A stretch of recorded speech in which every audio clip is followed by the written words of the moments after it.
By the end of this video, you'll be better at mixing drums for rap music.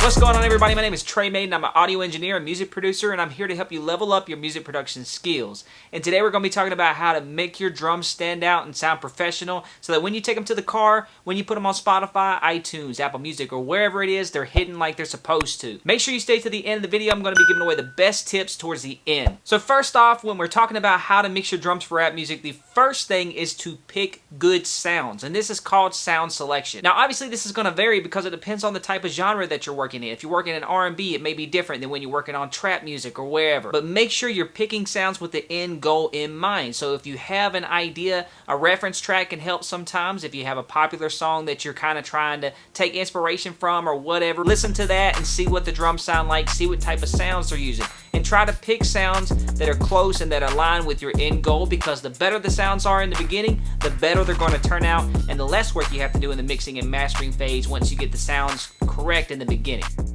Alright, so I'm going to talk through some of the sounds that I chose and just play them for you. That way you can get an idea of how they sound before I do anything to them. Here's the kick drum. Here's the clap. Now here's the 808. It sounds kind of distorted. I'll talk through how I did that later on. Got a snap to layer under the clap. Some cymbals. Little perk knock thing.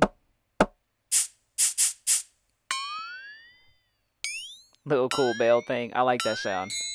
Triangle, another shaker, Uptown Funk style clap, and then this brush that I use all the time.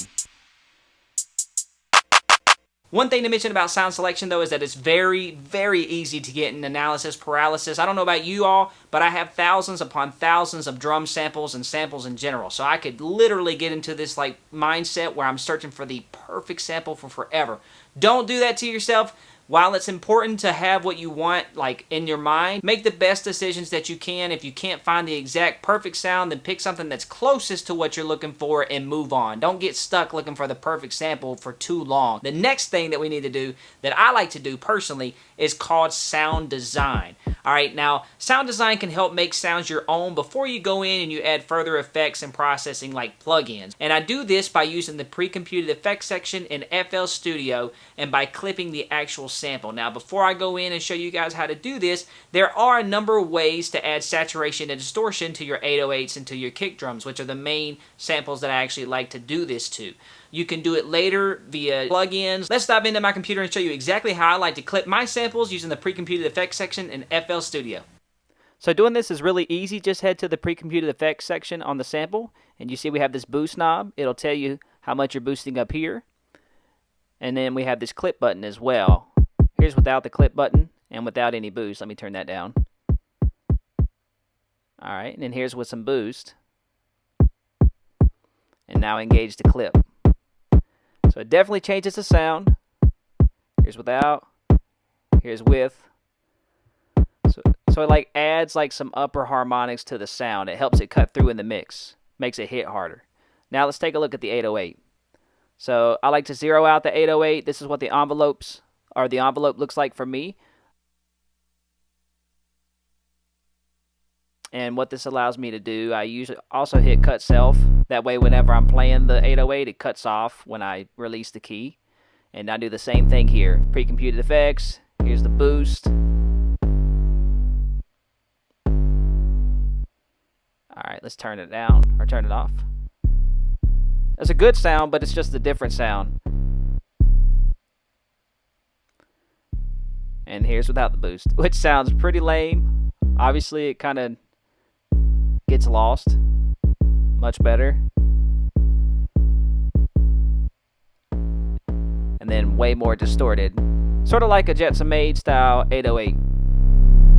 Once you bounce out that kick drum as it has the clipping already in it, there's nothing that the engineer can kind of do later on to reverse that effect or anything. So it is a true sound designing process. So as long as you're approaching it with that mindset, you're fine. And this is good because it adds something called harmonics. And these are really nice because they're actually upper notes to that low end signal. So Obviously, a lot of people listen to music on like phones, iPhone, whatever it is, but the speakers on those phones are typically small, so they don't reproduce low-end sounds that well, like kick drums and 808s.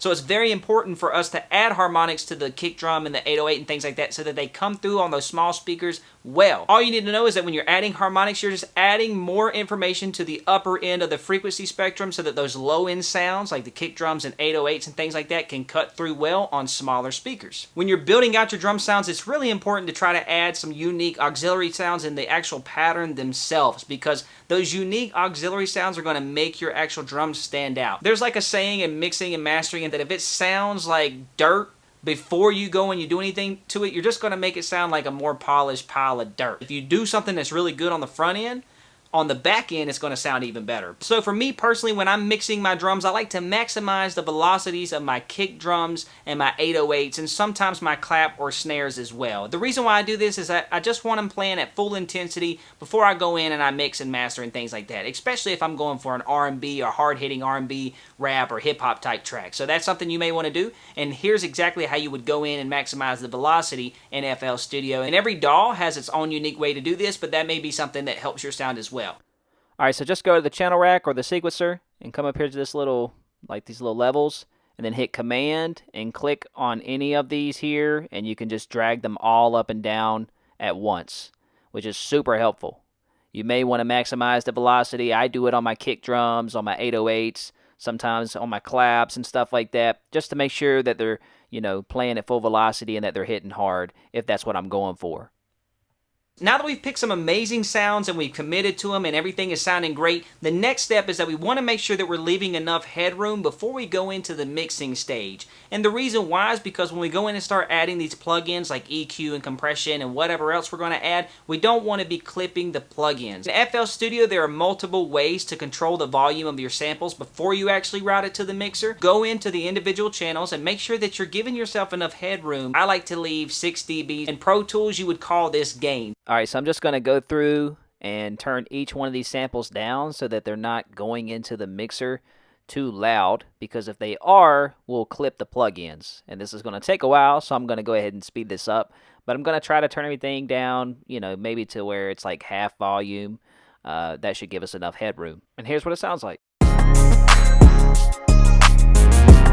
Once you feel like you've got everything at a good level in the channel rack, the next step is to route it all to the mixer in FL Studio. And so highlight all the sounds in the channel rack, go to the mixer and go to the first channel, so channel 1, right click and then hit route selected channel starting from this track, and that's going to route everything to the mixer that you have in the channel rack. Now I'm going to hold Command, click and drag to select all the channels in the mixer that I want to turn down together. And I'm going to turn everything down together so that on the master bus we have plenty of headroom. Like I mentioned, I like to leave like 6 dB of headroom. That way we don't run into any problems when we're adding effects or plugins or whatever. So it takes a little while to get that right. So just keep going back and forth. Make sure you have enough headroom. And once you do, you're good to go.